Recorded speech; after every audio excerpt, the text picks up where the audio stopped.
Bismillahirrahmanirrahim. Assalamualaikum warahmatullahi wabarakatuh. Alhamdulillahi wahda, sadaqa wa'da, wa nasyara abda, wa a'azza zunda, wa hajamal ahjaba wahda. Ashhadu an la ilaha illallah wahdahu la syarikalah, wa ashhadu anna Muhammadan abduhu wa rasuluh sallallahu alaihi wasallam la nabiyya ba'da. Allahumma salli ala Sayyidina Muhammad wa ala ali Sayyidina Muhammad kama sallaita ala Sayyidina Ibrahim wa barik ala Sayyidina Muhammad wa ala ali Sayyidina Muhammad kama barakta ala Sayyidina Ibrahim fil alamina innaka Hamidum Majid. Subhanaka la ilma lana illa ma 'allamtana innaka antal alimul hakim.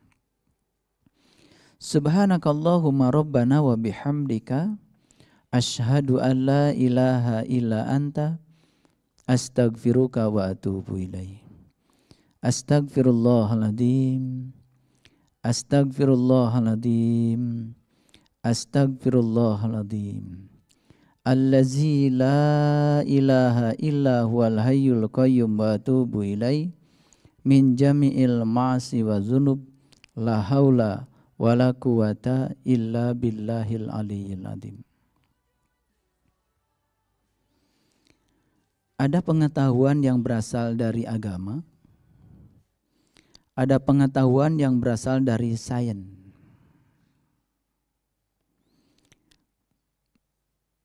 Bagi yang tidak tahu asal-usulnya pengetahuan, mungkin menganggap pengetahuan agama dengan pengetahuan sains seakan-akan berasal dari dua tempat yang berbeda. Padahal pengetahuan agama dan pengetahuan tentang sains sesungguhnya berasal dari tempat yang sama, berasal dari danau yang sama. Kemudian dari danau itu mengalir lewat sungai pengetahuan yang berbeda untuk memberikan pemahaman pada bidangnya masing-masing, tetapi nanti pada akhirnya dua jalan yang berbeda ini akan bertemu di samudra yang sama. Dan setelah bertemu di samudra yang sama, pasti suatu saat akan menguap lagi ke atas. Kemudian jatuh di danau yang sama. Kemudian mengalir lagi di sungai yang berbeda untuk bertemu di samudra yang sama. Persis seperti perjalanan air. Air menguap dari samudra ke atas, kemudian jatuh di danau yang sama. Kemudian dari danau yang sama bisa jadi lewat sungai yang berbeda, memerankan masing-masing sesuai dengan jalannya, tapi untuk kemudian bertemu di samudra yang sama. Kalau pengetahuan tentang agama dan pengetahuan tentang sains berasal dari tempat yang sama, seharusnya kita tidak bisa mendikotomikan dua pengetahuan itu. Itu sebabnya kalau kita melihat perkembangan ilmu pengetahuan agama, terutama tentang spiritual dan sains, sekarang ini hampir bergandengan dan menemukan titik temunya kembali. Terutama bagi mereka yang tekun di jalan pengetahuan. Salah satu contoh yang sangat sederhana, laboratorium bioteknologi di Jepang yang disponsori oleh Profesor Kazuo Murakami telah membuktikan sebuah temuan yang sangat luar biasa. Salah satu statement beliau adalah orang yang terjatuh sakit ketika dia memiliki hati yang optimis dan pikiran yang positif, maka proses penyembuhannya lebih dahsyat ketimbang obat. Kalau kita mendengar kata-kata begini di tempat meditasi, tidak aneh. Kalau kita mendengar kata-kata ini di tempat pengajian, tidak aneh. Kalau kita mendengar statement ini di tempat-tempat di mana agama dibicarakan, tentu saja tidak aneh. Tapi ini dibicarakan di sebuah laboratorium sains. Namanya laboratorium bioteknologi. Seperti apa risetnya? Harusnya kan kalau di laboratorium biasanya ada gelas-gelas kimia, ada reaksi-reaksi kimia, meneliti tentang obat apa yang paling bagus untuk kanker, obat apa untuk tumor, obat apa untuk darah tinggi, kan biasanya begitu. Seperti apa risetnya? Kok seorang ilmuwan sekelas Profesor Kazuo Murakami, ahli bioteknologi, tiba-tiba dalam artikelnya mengatakan bahwa orang yang sedang jatuh sakit ketika memiliki hati yang optimis dan pikiran yang positif, maka dia akan mengalami kesembuhan melampaui disembuhkan oleh obat. Ini yang berbicara seorang saintis di ruang penelitian sains, di laboratorium, bukan di tempat-tempat di mana spiritual dibicarakan. Ini menjadi sebuah terobosan yang sangat luar biasa. Sehingga saya meramal ketika penekun-penekun yang seperti ini ya serius ya menekuni jalan ini, suatu saat sungai pengetahuan yang lewat agama dan sungai pengetahuan yang lewat sains mungkin tidak lama lagi akan menemukan samudra tempat titik temunya. Yang luar biasa, statement beliau yang kedua apa? Dulu semua ilmuwan di bidang bioteknologi bersepakat bahwa gen, yang namanya gen, itu tetap dan tidak mungkin bisa diubah. Tapi terobosan yang paling baru, ternyata gen itu bisa diubah. Diubah bukan oleh reaksi kimia, bukan oleh obat. Ketika beliau ditanya, dengan apa gen bisa diubah? Dengan dua cara, dengan doa dan senyuman. Jadi kalau laboratorium bioteknologi sudah cerita yang luar biasa ini, doa masuk laboratorium. Senyuman sudah masuk laboratorium. Sehingga sekarang ini kemudian banyak terobosan baru untuk terapi orang-orang yang sakit. Melewati pengobatan holistik yaitu. Lalu yang diubah itu adalah perasaannya, pikirannya, jiwanya, hatinya, sudut pandangnya. Ini menjadi sangat menarik. Lalu sekarang ditemukan ada namanya gen baru, namanya itu warrior gen. Warrior gen itu semacam gen pada diri manusia, di mana gen ini membuat seseorang memiliki kelebihan energi, tetapi untuk menyakiti orang lain. Jadi seseorang memiliki kelebihan energi, tapi kelebihan energinya itu untuk kekerasan dan menyakiti orang lain. Ini yang disebut dengan warrior gen. Kayaknya warrior gen juga bisa diubah kalau menurut Profesor Kazuo Murakami dengan doa dan senyuman. Tentu saja yang dimaksud dengan doa di sini bukan doa mengatur Tuhan supaya mengikuti keinginan Dia. Karena doa yang sesungguhnya adalah mengundang Allah supaya Allah hadir. Nah, doa yang semacam ini barangkali yang jarang dilakukan. Karena kebanyakan doa dipanjatkan hanya untuk mengatur Tuhan supaya Tuhan mengikuti segala keinginan-keinginan yang mendoa. Dan harusnya doa yang sesungguhnya adalah mengundang Tuhan supaya hadir di dalam dirinya Dia. Makanya mengundang Tuhan yang paling jitu menurut kitab suci adalah dengan Asmaul Husna. Lalu ada lagi yang salah, karena Asmaul Husna akhirnya dibaca berulang-ulang. Mungkin ada efek ya, karena kata-kata kalau direpetisi itu juga bisa menjadi doa. Tetapi lebih dahsyat dari itu bukan mengulang-ulang ya nama-nama Tuhan, tetapi menghadirkan sifat-sifatnya ke dalam diri. Itu jauh lebih cepat menghadirkan Tuhan ketimbang menyebut-nyebutnya. Kan yang luar biasa ya, Saya pernah dialog dengan orang tua saya dulu. Ketika orang tua saya habis sholat sedang duduk, saya tanya, Bapak sedang apa? Beliau mengatakan, saya sedang zikir. Saya tanya lagi, sebetulnya zikir itu apa? Saat itu orang tua saya terbengong-bengong, bingung dengan pertanyaan saya. Saya beritahu sebetulnya zikir itu adalah mengingat. Apakah kita akan berhasil mengingat Allah dengan menyebut-nyebut namanya tanpa tahu yang disebut? Saat itu mungkin orang tua saya belum bisa menangkap kata-kata saya. Sebagai gambaran saya beri saja ilustrasi. Bagi yang belum pernah bertemu dengan orang tua saya, ada yang belum pernah bertemu orang tua saya? Ada? Baik. Untuk yang belum bertemu dengan orang tua saya, saya beri nama. Orang tua saya, bapak saya, namanya itu Pak Komar. Coba minta dibuktikan sekarang oleh Bapak Ibu yang belum pernah bertemu dengan orang tua saya, tolong ingat bapak saya. Gak bisa kan? Kalau begitu tolong sebut-sebut namanya 1000 kali sekarang. Akan berhasil? Yang pernah bertemu dengan bapak saya ada? Atau melihat fotonya bapak saya ada? Ada yang udah melihat fotonya ya.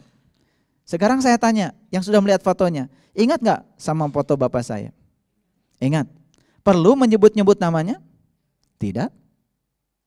Di Quran surat Al-Baqarah ayat 200, Allah berfirman, ingatlah Allah, dan mengingat Allah itu semudah kamu mengingat bapakmu sendiri.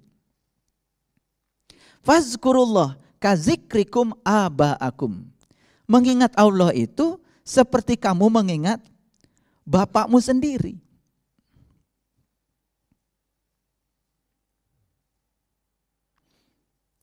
Jadi sampai bertahun-tahun, mohon maaf ya, saya cerita tentang orang tua saya.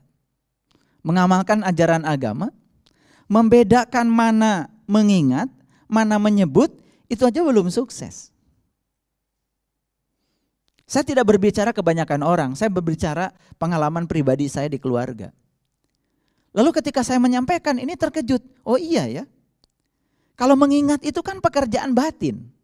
Dan batin baru akan bisa mengingat kalau batin ini kenal dengan yang harus diingat. Kalau batin ini tahu pada yang harus diingat. Dan syarat sahnya ingat jelas harus tahu yang diingat. Sedangkan menyebut bukan pekerjaan batin, menyebut itu pekerjaan mulut. Dan mulut ini biasanya baru ada informasi, baru bisa beraktivitas kalau ada informasi. Pertama informasi dari mata, yang kedua berinformasi dari telinga. Apa yang didengar lewat telinga baru dikeluarkan lewat mulut. Apa yang dilihat lewat mata dikeluarkan lewat mulut. Itu pekerjaannya mulut. Dan mulut yang jujur biasanya apa yang didengar dikatakan. Apa yang dilihat diceritakan. Dan mulut yang tidak jujur yang disebut dengan saksi palsu biasanya tidak mendengar, tidak melihat tapi berkata. Jadi mengingat dengan menyebut sesuatu yang berbeda. Sedangkan dalam kehidupan biasa ketika orang sedang menyebut, dia mengklaim dirinya sedang mengingat. Ini sebuah kelucuan yang luar biasa yang tidak disadari. Itu sebabnya sekali lagi saya mengajak manusia itu makhluk yang berpikir. Oleh karena itu cirinya manusia tentu saja berpikir. Kalau sudah tidak berpikir, dia sudah kehilangan identitasnya sebagai manusia. Saran yang tadi, bahwa sains dengan pengetahuan agama itu hampir menemukan sebuah titik temunya. Dan ini merupakan sesuatu yang luar biasa. Itu sebabnya jangan heran kalau para saintifik akhirnya kemudian ya menemukan pengalaman spiritual lewat kajian sains. Sebaliknya mohon maaf ya. Mungkin agak sulit bagi seseorang yang mengklaim dirinya di jalan spiritual untuk bisa memahami sains.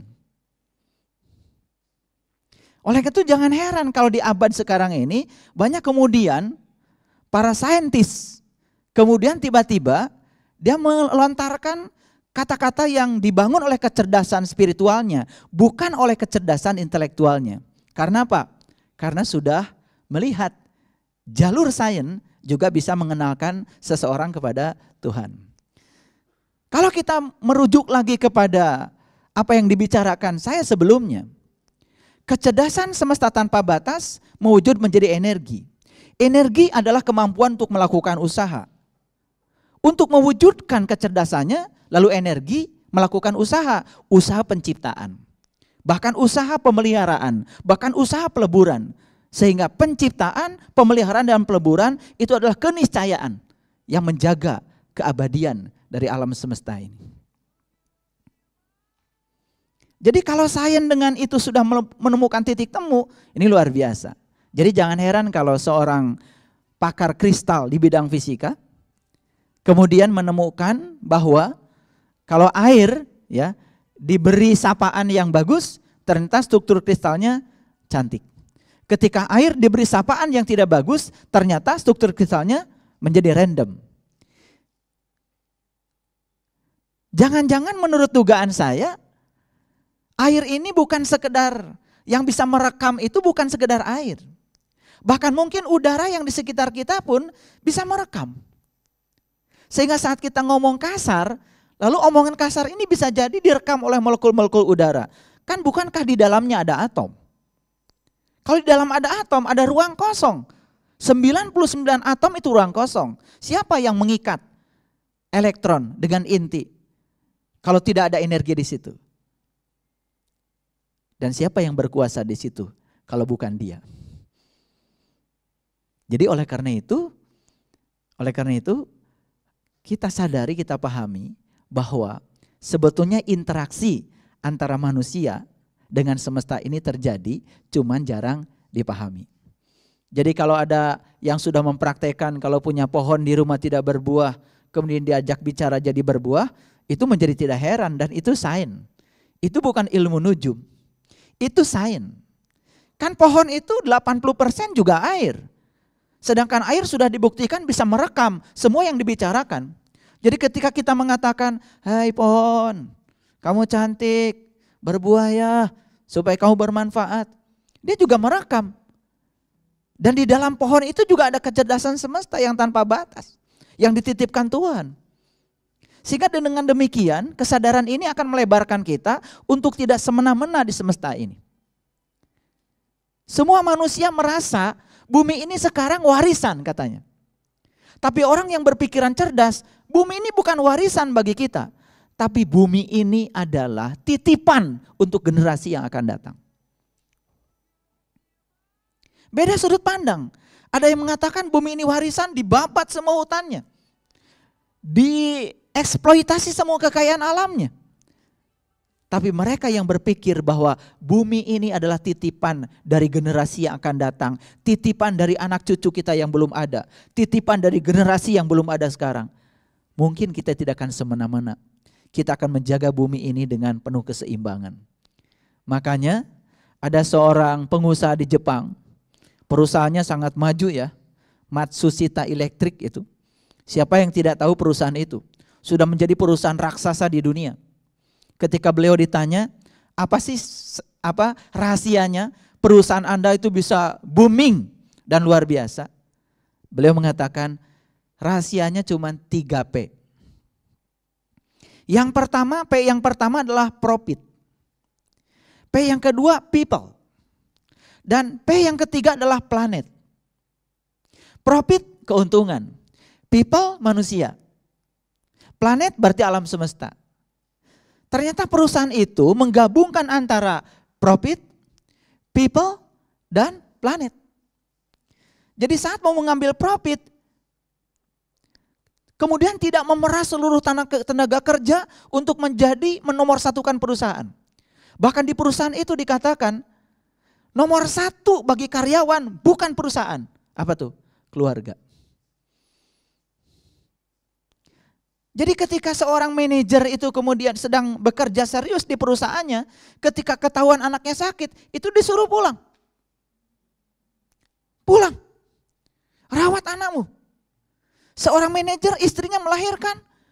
Tidak kemudian menjadi cuek karena apa? Nomor satu pekerjaan. Anak istri biarin aja, mau mati atau enggak peduli. Bayangkan. sekelas Matsusita. Mohon maaf ya, bagi saya sungguh sangat Islami. Dan konsep 3P ini adalah konsep yang dipakai oleh Matsusita Electric. Mohon maaf ya, barangkali ada nggak yang punya orang kerja di rumah, jamnya sholat disuruh ngepel, jamnya ibadah disuruh nyuci piring, jamnya sholat subuh disuruh bikin sarapan pagi, sampai tidak ada waktu untuk dia melayani dirinya sendiri. Lalu kita mengambil profit yang seperti itu, tidak akan pernah membuat kita jadi berkah. Harusnya jamnya sholat, biarkan dia sholat, melayani dirinya sendiri. Jamnya makan, biarkan dia makan, melayani diri sendiri. Itu artinya profit berbasis pada people. Memanusiakan orang. Dan di situ ada keberkahan. Saya yakin semua perusahaan yang licik, yang hanya mengambil profit, memeras tenaga kerja, bahkan gaji di ulur-ulur, bahkan gaji tidak dibayar, bahkan tidak peduli, itu keluarganya mau sakit, mau hidup, mau mati, bahkan ada aturan di perusahaan siapa saja yang bolos akan dipotong, dikeluarkan, apapun alasannya. Menurut saya, profit yang tidak berbasis pada people sudah kehilangan berkah. Dan yang luar biasa yang ketiga adalah planet. Membuat perusahaan yang ramah lingkungan. Makanya perusahaan itu kemudian terkenal dengan Go Green. Saya mau tanya, kita mungkin ada yang punya usaha. Apakah kita berpikir untuk memberkahi usaha kita? Profit, people, planet? Semoga kita bisa menggabungkan ketiga-tiganya. Kalau kita sudah bisa menggabungkan ketiga-tiganya, itulah kita sedang menjaga kelestarian semesta. Itulah spiritual yang nyata dalam kehidupan. Dan ini sangat luar biasa. Baik, sebelum saya lanjutkan, saya akan berbicara tentang sebuah dialog di dalam Al-Quran. Dialog ya antara Nabi Musa dengan Tuhan. Dan di Quran ini yang paling banyak dialog antara seorang hamba dengan Tuhan itu Nabi Musa. Barangkali salah satu dialog yang paling luar biasa yang sudah kita kenal itu ada di Quran surat Al-A'raf ayat 143. Saya akan mengulang saja, dialog itu luar biasa. Ya. Dan ingatlah ketika Musa berkata, itu permulaan ayatnya seperti itu. Ya Tuhanku, nampakkanlah diri Engkau kepadaku agar aku dapat melihatmu. Ini jawaban Tuhan. Jawaban Tuhan. Kamu tidak akan sanggup melihatku, tapi lihatlah gunung ini. Di situ muncul kata gunung. Nabi Musa pengen melihat Tuhan, tapi kata Tuhan, kamu tak akan sanggup melihatku, tapi lihatlah gunung ini. Sekali lagi saya ingin berbicara tentang gunung. Di alam besar ada dataran yang tertinggi bernama gunung. Di alam kecil sini ada dataran tertinggi yang bernama gunung. Makanya semua yang ada di alam besar ada di alam kecil. Makanya tubuh kita ini sering disebut miniatur dari alam besar. Mereka yang sudah menemukan simetri antara alam besar dan alam kecil sangat mudah sebetulnya ketika menemukan ayat-ayat simbolik seperti itu. Masa Musa minta melihat Tuhan, Tuhan sendiri mengatakan kamu tak akan sanggup melihatku, tapi lihatlah gunung ini. Kalau yang disuruh, kalau suruhan itu melihat gunung yang biasa, jelas gak masuk akal. Kemudian masa Tuhan memfirmankan sesuatu yang gak masuk akal, sedangkan agama itu akal dan tidak ada agama yang bagi yang tidak berakal. Sedangkan Tuhan kecerdasannya sendiri sudah dititipkan kepada kita yang bernama pikiran. Bukankah pikiran itu percikan dari kecerdasan beliau yang dititipkan kepada kita agar kita selalu berpikir? Kamu tidak akan sanggup melihatku, tapi lihatlah gunung ini. Jelas gunung di situ menyatakan sebuah tempat yang tinggi. Tempat untuk memandang. Kalau kita ingin lihat pemandangan yang indah kan biasa naik gunung. Dan biasa kalau naik gunung awalnya ngos-ngosan dulu. Tapi sampai di puncak gunung mendapatkan hawa yang sejuk dan pemandangan yang indah. Kira-kira simboliknya seperti itu. Makanya banyak orang yang kemudian bikin rumah, bikin villa, cari tempat yang tinggi, sekedar untuk mendapatkan pemandangan yang indah. Memang dunia ini indah sebetulnya.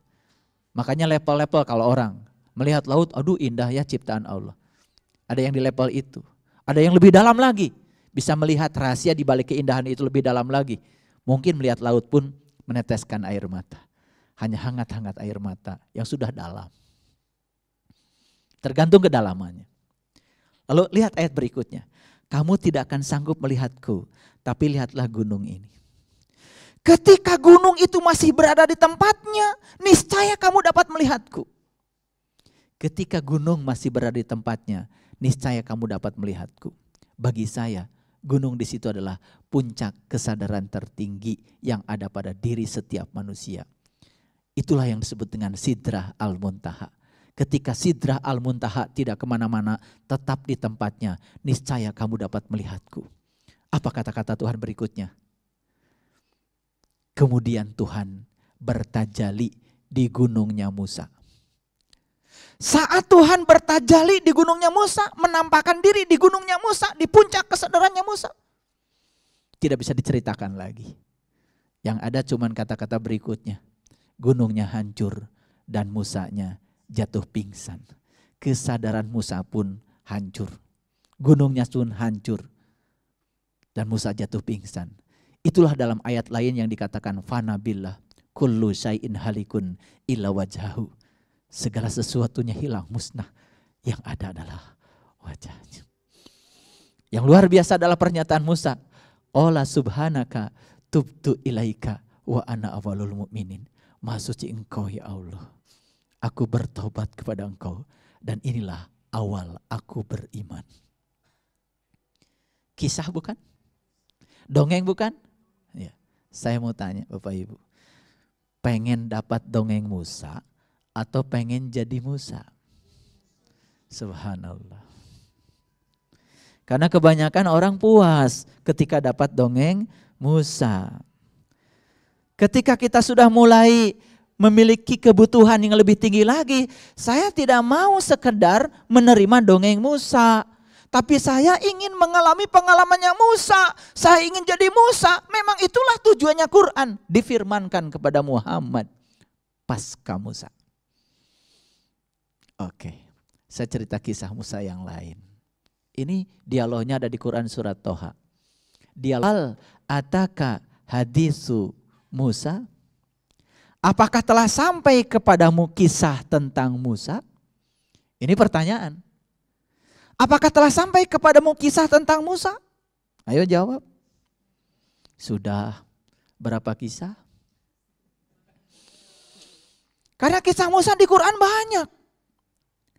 Dari mulai Al-Baqarah, naik Ali Imran, naik An-Nisa, naik Al-Maidah, naik Al-An'am, naik Al-A'raf, naik Al-Anfal, naik At-Taubah, naik Yunus, terus ke atas. Kisah Musa itu paling banyak. Dialog antara Musa dengan Bani Israel itu paling banyak. Bani Israel adalah kaum yang paling diunggulkan Tuhan. Bani Israel adalah mereka yang diberi nikmat lebih. Wa anni faddaltukum alal alamin. Siapa Bani Israel? Bani adalah komunitas. Isra artinya jalan. Menuju. Eli itu Tuhan. Bani Israel siapa saja orang yang mau berjalan menuju Tuhan. Bangsa mana saja. Dari kulit apa saja. Bahasanya apa saja. Siapa saja yang mau berjalan menuju Tuhan. Karena kerinduan kepada Tuhan. Itu di Quran secara umum disebut Bani Israel. Makanya dialog tentang Bani Israel dengan Musa itulah paling banyak. Salah satunya, perhatikan di Quran surat Toha. Wahal ataka hadisu Musa? Apakah telah sampai kepadamu kisah tentang Musa? Sudah sampai? Sudah. Berapa kisah tadi? 1, 2, 3, 4, 5, 6. Subhanallah. Satu saja kisahnya sudah sampai. Apalagi sudah mengalami kisah itu. Sudah bisa meyakini karena sudah mengalami? Karena meyakini harus dimulai dengan mengalami, baru memahami, baru meyakini. Kisah tentang mana? Kita lanjutkan dulu yang Quran surat Toha. Id ro'a naron. Ketika Musa melihat api. Id ro'a, ro'a itu melihat. Makanya kan sering ada kata-kata ru'yat itu dari ro'a. Di dalam Quran surat An-Najm juga ada kata-kata walaqad ro'ahu nazlatan ukhra. Dan melihatnya bisa kapan saja. Bagi yang tahu ilmunya, tahu caranya, melihatnya bisa kapan saja. Luar biasa ya, keren sekali. Lanjut. Idro'a naron. Telah sampaikah kepadamu kisah Musa? Siapamu di sini? Kan pertanyaannya, telah sampaikah kepadamu kisah Musa? Siapamu di situ? Yang pertama jelas Nabi Muhammad. Karena ayat ini turun kepada beliau. Jadi Allah sedang mengingatkan pada Nabi Muhammad, hai Muhammad, telah sampaikah kepadamu kisah tentang Musa? Apa pesan Allah di situ? Kan pesannya berarti Allah ingin agar Nabi Muhammad mengetahui kisah Musa sekaligus mengalami kisah Musa. Jadi tidak berdiri sendiri. Itu sebabnya kita disuruh bertawasul pada para leluhur. Makanya itulah di dalam hadis dikatakan siapa yang berterima kasih pada manusia, dia berterima kasih pada Tuhan. Siapa yang tidak berterima kasih pada manusia, tidak berterima kasih pada Tuhan. Makanya kenapa di dalam belajar spiritual, khidmat pada guru menjadi kunci utama untuk kemajuan spiritual setiap individu. Itulah yang disebut dengan berterima kasih pada manusia. Siapa yang berterima kasih pada manusia, dia berterima kasih kepada Allah.